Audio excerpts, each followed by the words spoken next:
Hello everyone, it's Mal, and welcome back to the Doll Mom Podcast. Today's episode, oh my goodness, I am super duper excited for. I feel like it's the coolest one I've ever done.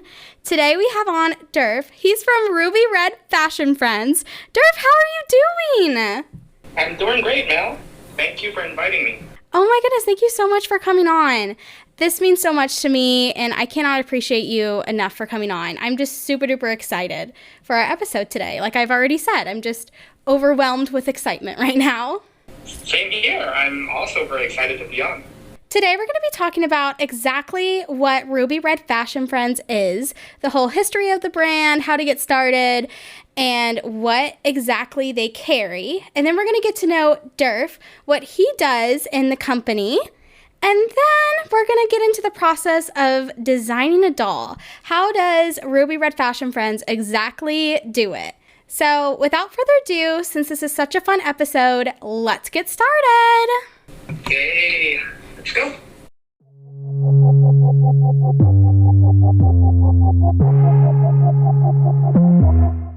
So for our listeners who have no idea what Ruby Red Fashion Friends is, which by the way, y'all are missing out because they are an awesome doll brand.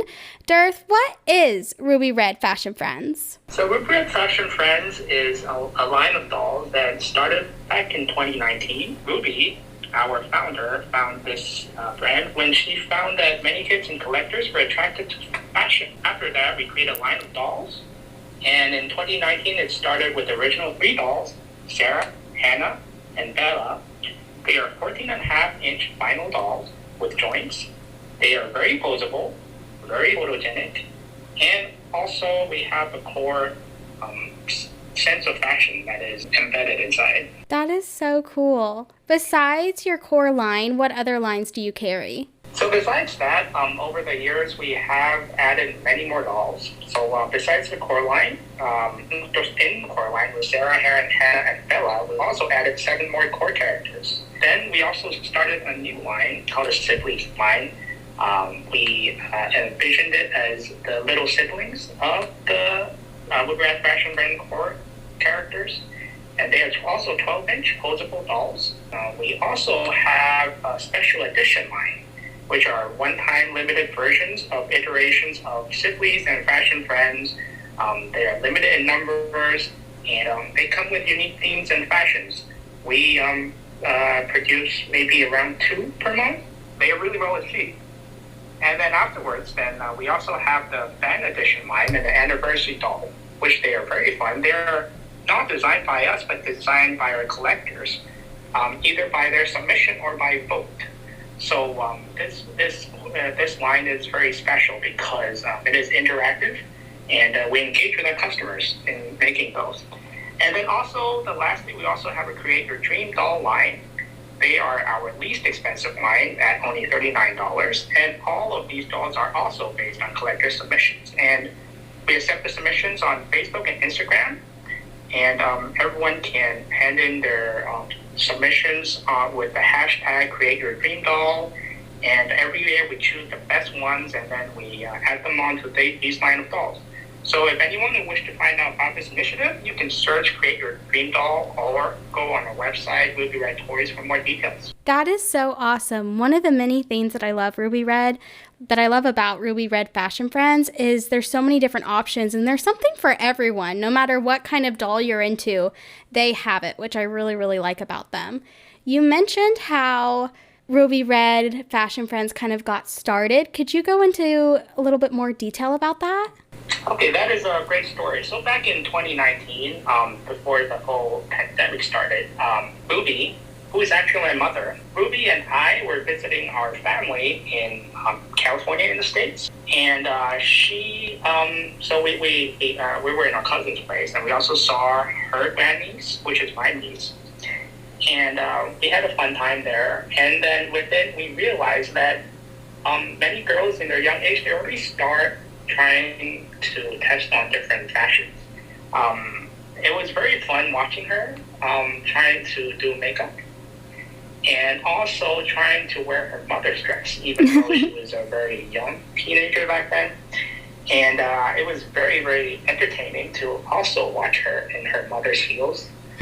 They were definitely oversized, but she was just walking around very happy and excited about it. So from just that experience, Ruby just realized that young girls are already looking into fashions and from adults. And we thought, why don't we start a line to capture that? And so that's how Ruby Red Fresh and Friends got started. That we created a line of dolls that is more focused on fashions for high-end fashion for kids. We met a great designer from the States called Melody Young.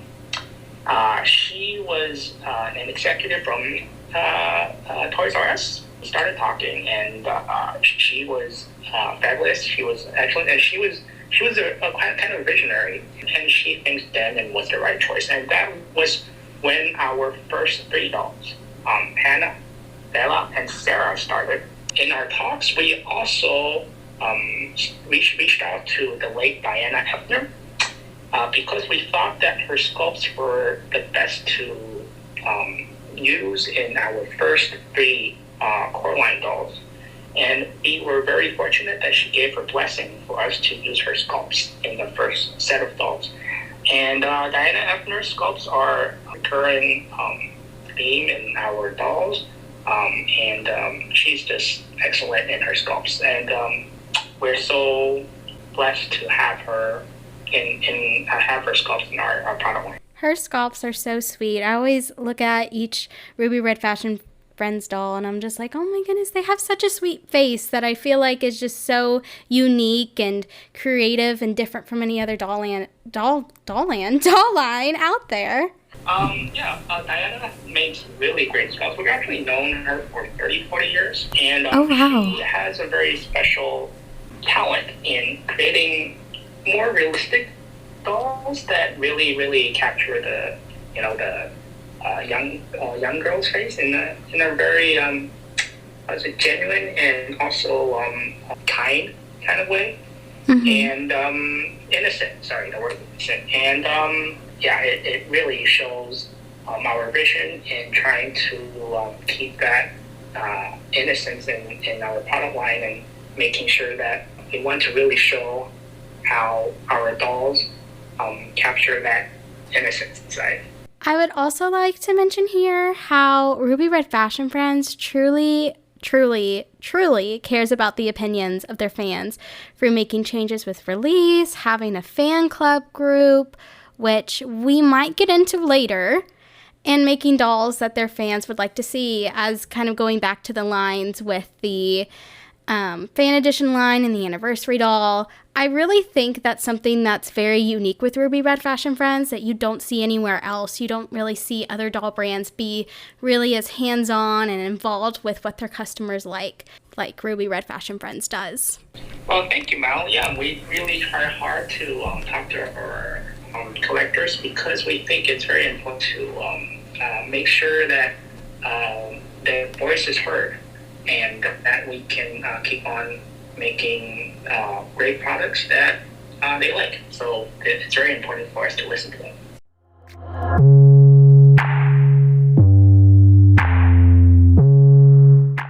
So now we have reached the segment where I'm pretty sure everyone's waiting for, besides our last one. We are now going to get to know Derf. So Derf, what is your role in the Ruby Red Fashion Friends company? So I'm the general manager of Ruby Red Fashion Friends. I love that. What does that entail? So I oversee the whole team, and I also think about the strategy and also the direction that Ruby Red Fashion Friends should proceed ahead. And also I try to test out new things, new concepts that Ruby Red Fashion Friends can also attempt to do. But my mother, Ruby, is the chief designer of our brand. So we kind of split our work. I'm more involved in the execution and also marketing planning, while she is mainly focused on design. We have a great team that we work together. I'm very happy to have this great team help us move this brand along. I would say Ruby Red Fashion Friends have such a great team because the doll line is phenomenal. When did you start working for Ruby Red Fashion Friends? So I actually started working for Ruby back in 2010, and this was way before Ruby Red Fashion Friends had started. Back then, there was a brand called it's still here. It's called Ruby Red Galleria. They sell different lines of dolls that is not Ruby Red Fashion Friends. Actually, Ruby Red Fashion Friends is a sub brand of Ruby Red Galleria. And so back then, we already started creating collectible dolls for many collectors. So there are a lot of dolls like the Ten Ping line, the In Motion line, the Leah line, the Bluette line. That's really cool. I was going to ask you about that, about the Ruby Red Galleria, because I've always seen their stuff on social media. I never actually purchased a doll for them. Well, I guess I technically have, because I do have Ruby Red Fashion Friends dolls. But I was going to ask you about that. I was like, wait, how does this fall into place with that? So I'm really glad that you explained that. Yeah, they're two different lines, but they're both equally good, I think. So what does a typical day look like at Ruby Red Fashion Friends? First thing, I come to work and I go on Facebook and Instagram and I look at daily posts and also try to respond to messages on either our fans club or private messages that our collectors send to us. And then after that, then I talk to my colleagues about any daily issues and then how to resolve them. Then after that, then I spend a lot of time on strategizing on new ideas and projects. And for example, we are always constantly on the lookout on how to grow our community. So I always try to spend time strategizing on new ways we can provide excitement to our collectors. So we actually have, that's an ongoing project that we're going to enter a Hollywood movie with our dolls. I can't announce what the movie is yet. It is going to come out either end of this year or next year, and we will announce more when the time is right. And also to engage our customers more, sometimes we also do some collective votes on so that our community is engaged in our next design. So there are a lot of things that I try to plan and strategize to see how to bring this brand further. Oh my goodness. We need to back up and talk about this Hollywood movie. That sounds really, really cool.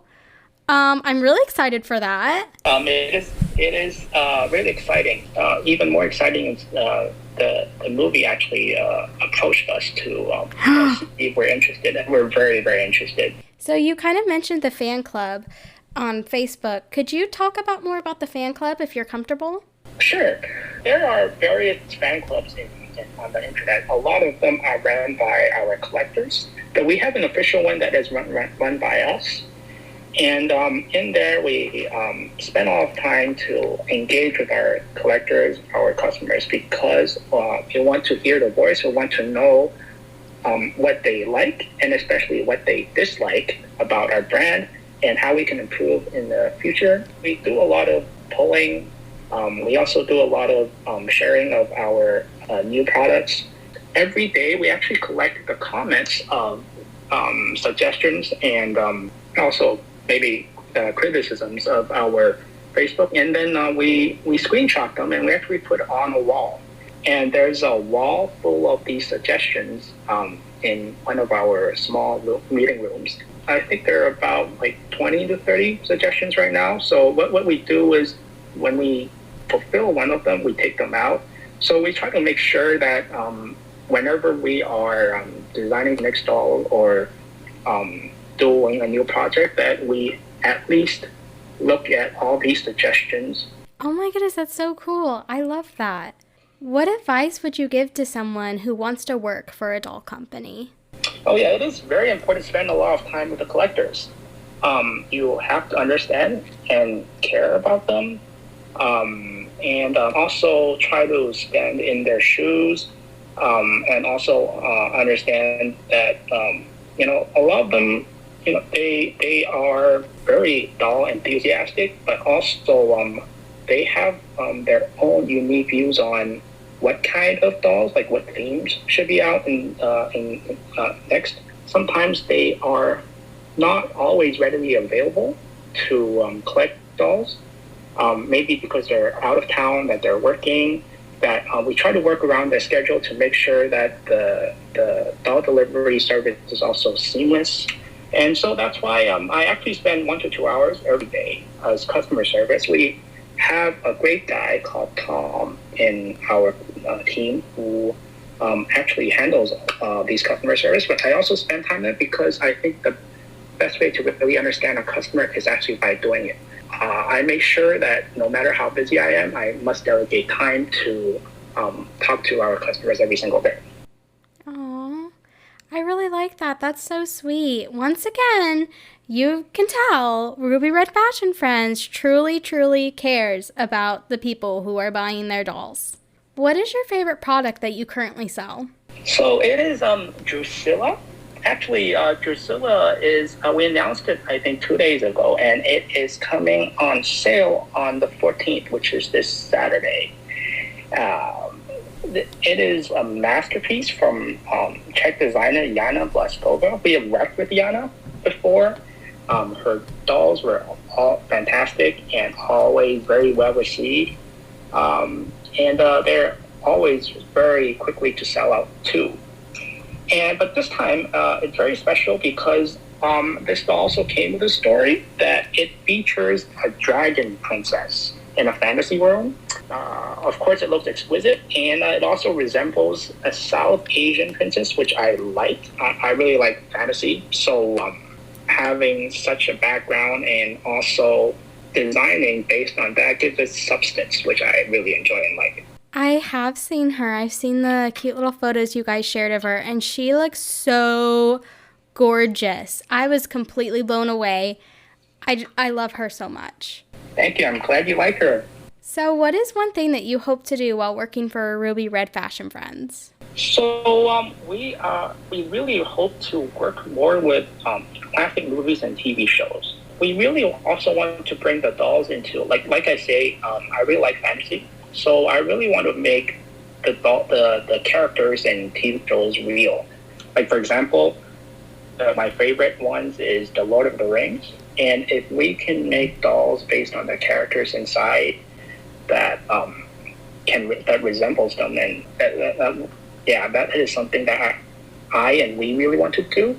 But we're working on that because this will include permission from all these TV shows and movies. So we're trying to work on that and see if we can really do something out of that. Oh my goodness, that sounds so cool. I've never seen Lord of the Rings, but I've heard of it. And I heard that it's really good. Yes. So I'm going to probably have to go watch that. It is a classic. So the characters look amazing inside. Besides that, could you give us any hints on upcoming products?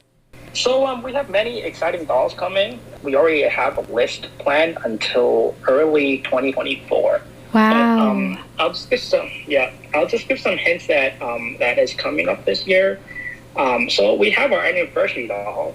It's the one that I mentioned before that it was voted by our fans club, and this year they voted to decide that they want the theme of the 1920s, the really extravagant flapper theme. So this is coming out end of October. We have a new Coraline doll coming out called Ella, which will also be featured this year. Then we have two very pretty Christmas dolls coming up. These are very special because we used a technique called 3D draping on the pattern making on the dress. Basically is when we do dresses, we usually do paper patterns, but this one is you put the cloth on the doll first and to resemble how it looks like, and then make the paper patterns afterwards. And because of that, it looks more realistic and very full and really exquisite. So the result of this is you will see probably next month, I'm guessing in November, where the dress is very full. It is kind of like a puffy, kind of like a good example would be like a very puffy wedding dress, but of course it's not a wedding dress. But because of the volume of it, it shows it really three-dimensional. Yeah, I think it looks wonderful. And also, lastly, we have a few designs that we are working with designers over the world as collaboration. As we mentioned, this week we have Drusilla. It's designed by Yana, but we also have a few designers that are lined up that we wish to produce.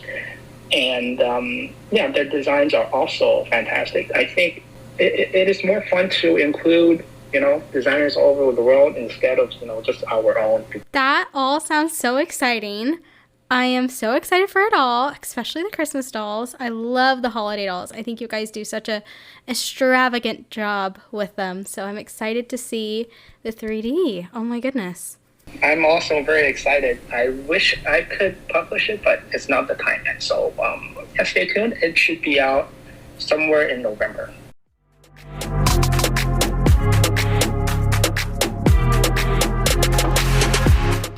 I don't know about you, but I'm someone who is very interested in the behind the scenes process of things. That's literally what I live for within not just doll brands, but like in life in general. I just really am interested behind the process of different things and stuff like that. So now we're going to be getting into how Ruby Red Fashion Friends designs a doll. So what is the design process like for a doll? So the process takes about 2 to 3 months.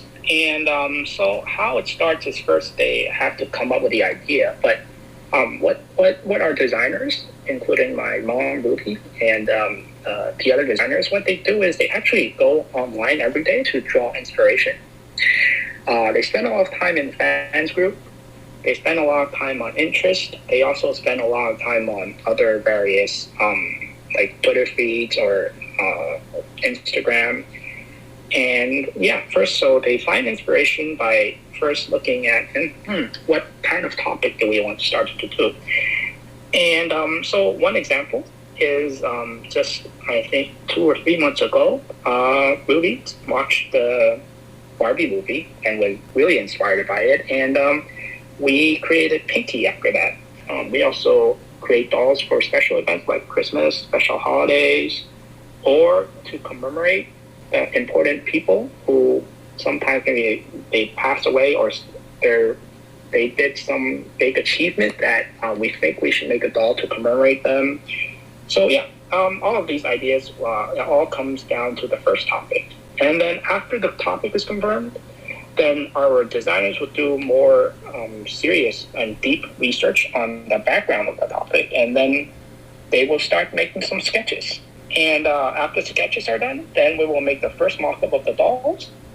The first doll sample usually comes with fabric we have. It doesn't come at the right color. It doesn't come at the right material. But just want to first do the first mock-up of the dress, the shoes, and the bags and see how they look first before we really proceed to the right material. Ruby and the designers will look at the fit, the patterns, and the details, and then according to that, they will make changes to the patterns. And then after first sample is made, then we start looking at materials. And then after second sample is done, then based on that, we will see, do we need further tweaks? We will keep on improving until we make sure that the design is final and everyone is happy. Then, that's basically the design process in a nutshell. Wow, that's so cool. How many prototypes do you guys usually make of a certain doll? So we do around 3 to 5, but that really depends on how it goes. So if everything goes well, sometimes we've also done the 2 samples if it doesn't look good enough, especially Ruby and our designers are quite picky in a good way. They try to make sure that they tweak it until it looks that they really like it before we push it out to the market. Nice. How do you decide what is the right one? Yeah, it's more of a collaborative effort, like I mentioned before. Of course, Ruby and the designers look on it, but also our marketing team also gives input. Remember, I talked about the wall with all the feedbacks that we have. Yeah, so we looked at the wall and make sure that we include the comments that the collectors have given. And so making sure that every dress or every new doll that is created also has the comments reflected in them. And also, then we spend a lot of time to make sure that it looks beautiful. And when the right one comes, you kind of see this consensus that, when no one complains and everyone just, look at the doll with a kind of wow kind of expression, then when everyone shows that kind of face, the doll is done. That wow expression you were mentioning, that is something that I have experienced multiple times with you, with the dolls, and you just do such a good job. I can't even explain how well a job that you guys do. You mentioned how you include collectors' feedback into dolls. Can you give us some specific examples of that? There's an example. So early this year, we have heard from many collectors that they would like a Chinese historical doll that has ancient China's elements inside. Specifically, there are collectors who showed us pictures of a TV series called the Yanxi Palace. It is made by actually China, but apparently it's also very popular in the world. It's on Netflix too, so for those who have not watched it, it's a great show. It is about a maid's encounter with an emperor in ancient China. But so after seeing those comments that they want something Chinese, we have taken after the show, and then we made two siblings this year, Gigi and Tanping, that has those ancient Chinese elements. And also another example is our recent doll, Cordelia. We understand that, our collectors also really love to have one-of-a-kind doll and also have a kind of surprise. So this year we also did something special that we made a one-of-a-kind doll for Cordelia. So Cordelia usually comes in yellow, but we made a pink version with materials that we have, and then we hosted a lucky raffle. That's so awesome. Oh my goodness, I love that. Going back to the design process of it all, how many dolls do you typically design/work on at once? So concurrently, we usually have 3 to 6 dolls working on, depending on sometimes some dolls we had more tweaks that we anticipated. So if we have a lot of those on during a time period, then we probably have 6 that is being created at the same time, but usually around 3, 4. Are there any dolls that you've decided not to release? Oh, of course. So we actually have dolls that we already have in stock until 2024. So sometimes though, after we make a doll, sometimes we think it is not right to issue the doll immediately, because sometimes when the doll is created, sometimes we think, maybe there's a more suitable time to release it than now. So for example, we talked about the Christmas doll with the 3D draping this year. We actually had the patterns made earlier this year, but we thought that Christmas would be more suitable to present this exquisite doll. So we do have a lot of dolls that we have decided not to release until the time is right. I'm so excited for the Christmas one. Oh my goodness.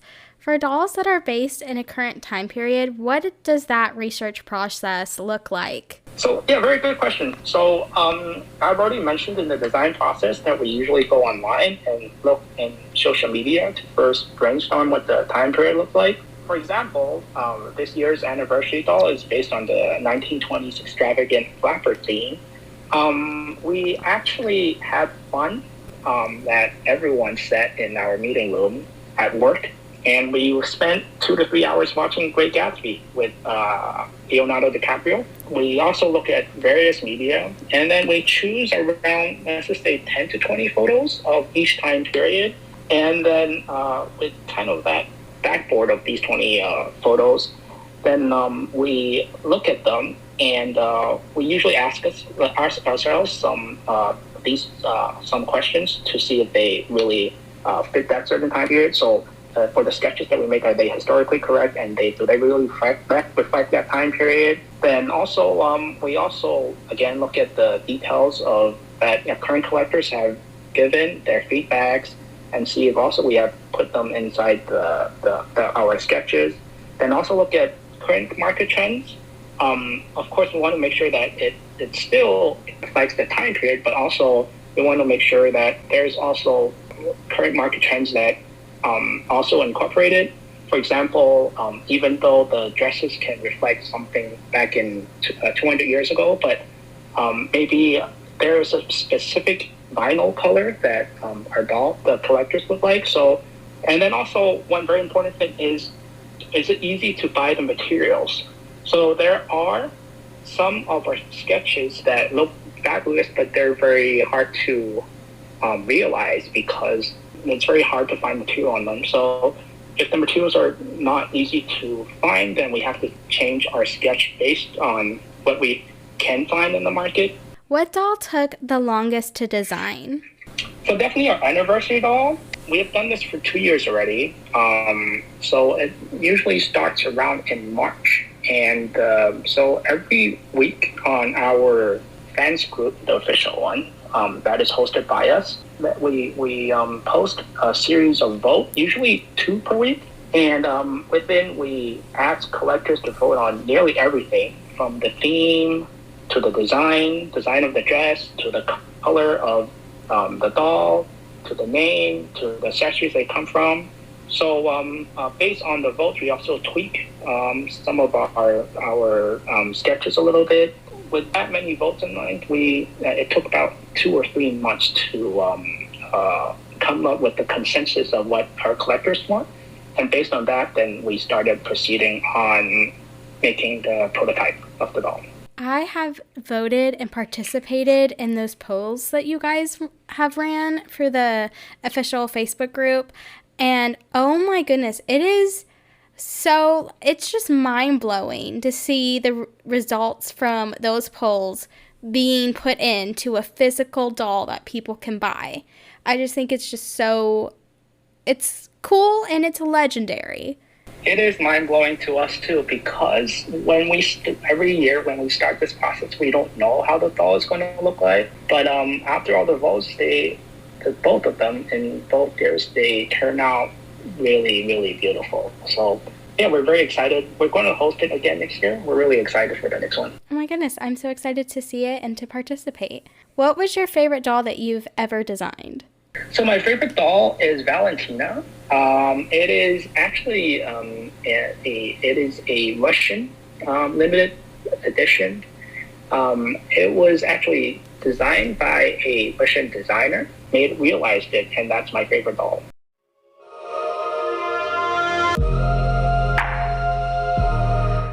We have sadly reached the end of this episode. I am very sad because I feel like this was such a cool, it was really fun, very creative, very interesting episode. And like I mentioned in the intro, I really think this was one of the most coolest one I've ever done.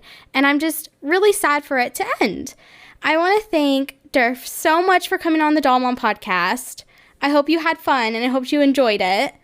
Thank you, Ma. I really had fun. And I'm also a little sad that it's over. But, we can always do a future one in the future, maybe in a few months. Yes, I would love to have you back on. Oh my goodness, that would be so much fun. We're going to have to work on that. Yeah, that is, I'm really looking forward to that too, because I had fun today. If you have not checked out Ruby Red Fashion Friends already, what are you doing? They are an awesome doll brand and one of the most coolest doll brand out there. They're on Instagram, Facebook, YouTube. You can purchase their dolls through their website. I know you can also purchase them through a different websites as well. I think here in the US, you guys are on FAO Sports. I think you are in some Toys R Us stores. I feel like you all are everywhere because so many people have different options to purchase dolls. So definitely want to make sure that you are checking them out and that you go show them some love. I will link all of their social media platforms down below in the description of this podcast. My name's Mal. I'm Dollies and Rainbows on Instagram and YouTube. Check me out as well if you haven't done so already. The Doll Mom Podcast also has Instagram and Facebook. I started it up a couple months ago, and so it's really neat, and it's a process. I'm learning how to manage something on Facebook. I haven't done that before, so it's been a lovely learning opportunity. So you should go give us a like, give us a follow on there as well. I want to thank Derf so much again for coming on. Oh my goodness, thank you so much. And yeah, I think that's it. I think that's all I have to tell you guys. I'll see you next time. Bye, everyone. Thank you so much for listening. Bye, everyone. Thank you for having me today.